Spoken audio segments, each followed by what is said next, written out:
Estamos de volta para falar sobre a redação dissertativa e argumentativa. Nós vimos que o ideal antes é fazer uma pré-análise daquilo que nós vamos fazer. Ou seja, eu vou olhar a temática, o tema que eles estão pedindo, qual que é o assunto que eles vão colocar em pauta, e vou aí, neste momento, eu vou descobrir que tipo de redação eu vou fazer.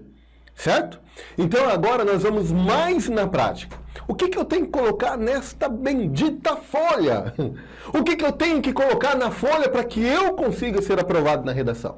Então vamos lá com calma, com muito cuidado. Você aí em casa, pegue um caderno, anote, faça um rabisco, não deixe passar este momento agora, porque nós vamos desmistificar a redação dissertativa.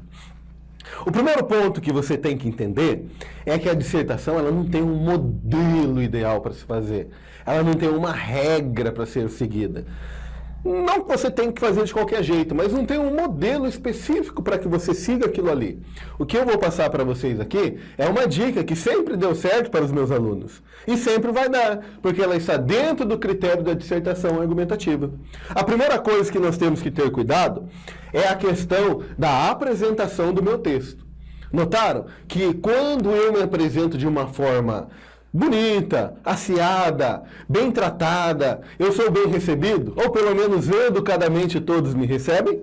Imagine se eu viesse aqui dar aula para vocês, cheio de barba, cabelo, quase não tenho cabelo, mas imagine assim, cabelo para tudo quanto é lado, espatifado, dente sujo, tinha um alface aqui do lado do dente, os olhos cheios de remelo. Você imaginou uma cena horrível assim? Aquele cheiro desagradável que está saindo da boca por causa da alimentação, que eu não escovei os dentes. E aí eu chego para conversar com um aluno, chego para conversar com alguém. Será que alguém vai se interessar pelo meu papo? Será que alguém vai se interessar pelas minhas ideias? Assim também é um texto dissertativo. Assim, aliás, é qualquer texto assim. Então, um texto que não é apresentável é um texto que vai ser descartado. Entenderam? Um texto que não está dentro de um padrão de beleza, um padrão de aparência, é um texto que simplesmente pode ser descartado pela banca. Você imagine que a banca está corrigindo ali aquele monte de texto, aquele mundaréu de texto, e aí ele pega um texto todo rabiscado, letra que ninguém consegue entender, garrancho, fora do lugar, as margens não estão delineadas. Ele vai ler aquele texto e ele não vai entender nada. Ele vai passar para um outro professor, o outro professor não vai entender nada. O que a banca vai fazer? Vai descartar teu texto. Por quê? Porque você não obedeceu um mínimo de aparência. Então, assim, nós temos que apresentar o texto com uma aparência possível. Veja bem aqui. Aqui eu tenho um exemplo. Vamos imaginar que essa aqui fosse a minha folha definitiva. Aquela que eu entregaria para o corretor. Assim, a folha definitiva não pode conter erro de forma alguma. É claro que tem algumas universidades que já pedem para você, se você errar, por exemplo, eu vou escrever tamanho, e aí eu errei, eles pedem para você fazer um risco em cima. Mas você imagina esta folha definitiva com um monte de palavras riscadas assim. Não vai dar uma má impressão? Então eu tenho que tomar cuidado também com a estética. Olha que interessante. A estética, ela é o primeiro contato que o corretor tem com o teu texto. Então, se é o primeiro contato, não tem o velho ditado que diz que a primeira impressão é aquela que fica? Então, assim também no texto. Olha que interessante. A primeira coisa que eles vão ver é o título do texto. Falando em título, só para adiantar alguma coisa, o título, na dissertação argumentativa, ele não é obrigatório. Você vai colocá-lo só se você quiser. Mas se você colocar um título, ele já vai fazer parte do texto. Entenderam? Então, um título, ele não é obrigatório na dissertação argumentativa. Mas, se lá nas instruções estiverem pedindo para você colocar um título, não se esqueça, coloque o teu título, que é uma ordem da banca examinadora. Então, não esqueçam de colocar o título se ele pedir. Um exemplo clássico disso é o Enem. No Enem não está escrito nada. Então, você coloca o título se você quiser ou não. Mas aí vai contar ponto? Não. Vai tirar ponto? Não também, só se você errar nele. Mas aí o título fica mais bonito, fica mais apresentável. Como nós estamos falando de aparência, Fica um texto mais apresentável, mais aparentável com o título. Não é mais gostoso você pegar um texto e começar a ler o texto com um título ali, já saber do que se trata? Então fica a dica aí para você sempre trabalhar com o título. Mas se você não quiser, fica a opção de você colocá-lo ou não. Caso você o coloque, lembre-se que o título ele tem que vir centralizado. Como assim? Ele tem que ficar bem no centro. Ele não fica nem para a direita e nem para a esquerda. Ele fica no centro. Se ele for centralizado, então quer dizer que ele não pode ser um título muito longo.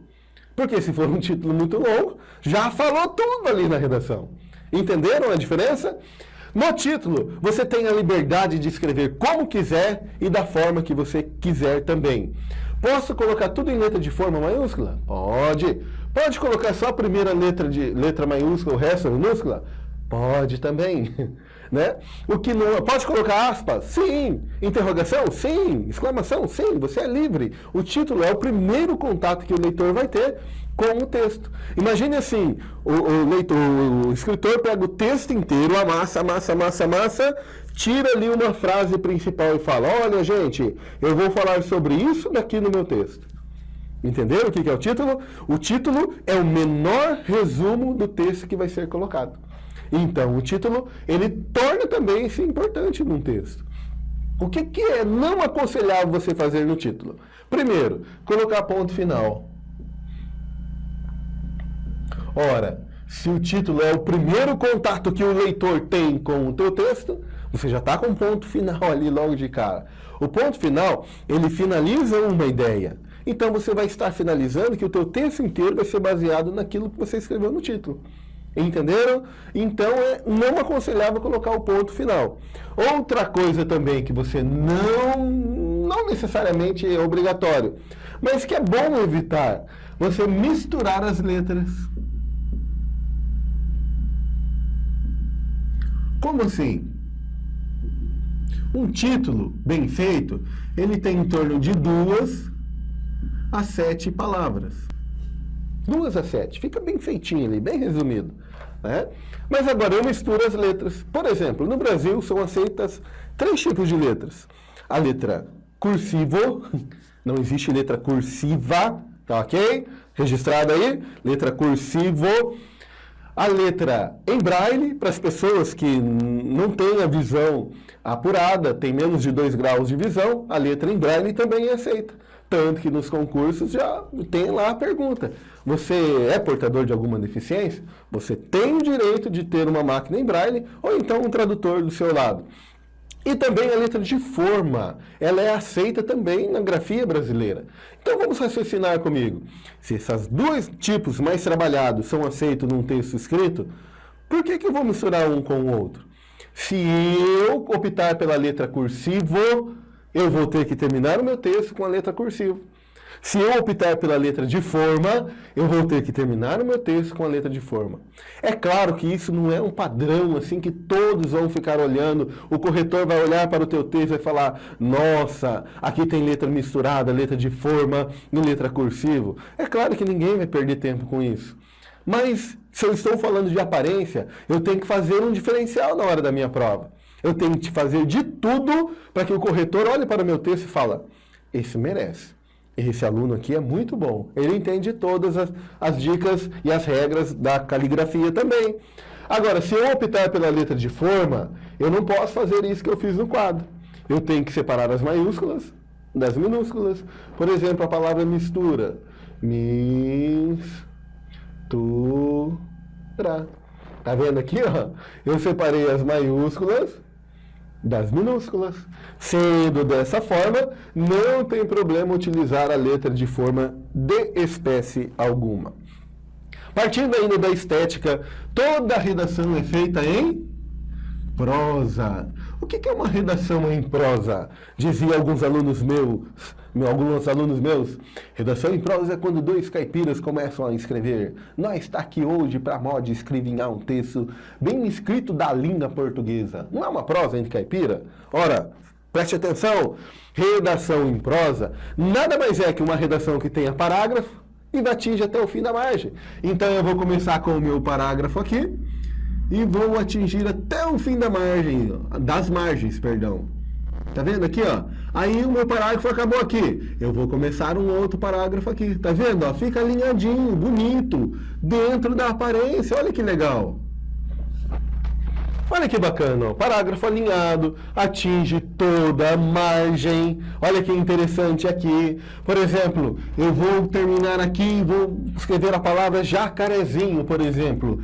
Ah, não cabe aqui, eu vou escrever aqui. Eu deixo um espaço aqui entre a margem e a linha. Cuidado, cuidado, nós estamos tratando de redação em prosa. A pergunta que eu faço é, ninguém vai tirar pontuação tua. Mas se ele quiser, ele pode? Então pode. Você está vendo aqui? Então a redação em prosa é aquela que atinge até o fim da linha. Para isso, eu tenho a separação em sílabas. Olha que interessante. Eu vou colocar o hífen ali e continuo a minha palavra aqui. Tá vendo? Eu não perdi nenhum espaço. A minha redação está em prosa. Olha que interessante. E uma dica também é quando a palavra for composta já por hífen. Por exemplo, aí eu vou escrever no meu texto, chamá-la. Tá vendo aqui? Então, o hífen da separação. E na outra linha, o hífen da palavra composta. Tá vendo aqui que interessante?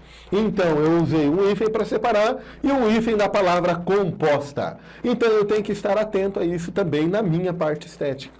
Eu tenho que acentuar as palavras corretamente. Por exemplo, a acentuação é algo que pega muito na hora do Enem, na hora do vestibular. O aluno ele vai escrever, por exemplo, a palavra água. Assim, aí ele não lembra como que é o acento. Ai, meu Deus do céu, o acento é para lá, o acento é para cá, que não tem acento. Aí o que o aluno acaba fazendo? Ele acaba fazendo um risquinho ali. Porque daí ele pensa assim com ele mesmo. Se o corretor falar que tem acento, eu falo, não, mas eu acentuei, olha ali, ó. Não, mas se ele falar que não tem acento, eu falo, não, isso é apenas um borrãozinho da caneta. Não! Mostre para o corretor que você tem conhecimento do assunto. Mostre para o corretor que você sabe daquilo que você está falando. Então eu vou acentuar bem grandão a minha palavra, mostrando para ele que eu também tenho conhecimento. E fica mais estético a palavra. Olha que interessante. Então todos esses cuidados eu tenho que tomar na hora de fazer a minha prova dissertativa argumentativa. E pode parecer uma bobeira, mas muitos alunos não dão conta disso. Muitos alunos acham que a parte estética é algo banal, sem nenhum sentido, mas acabam se perdendo e acabam fazendo um texto feio, fora da estética. Então, a parte estética é muito importante na hora de produzir uma dissertação.